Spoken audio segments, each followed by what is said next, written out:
Reassembling the cartridge. Carefully slide the toner hopper and drum section together as shown.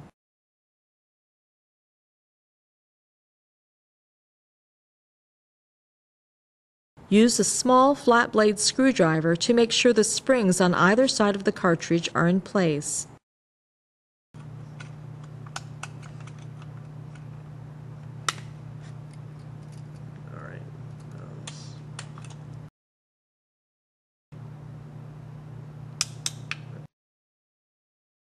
Ensure that the hopper shutter torsion spring is in the correct position on the end plate. With the drum shutter in the closed position, install the end plate of the cartridge. With a Phillips screwdriver, install the screw on the drive side end plate.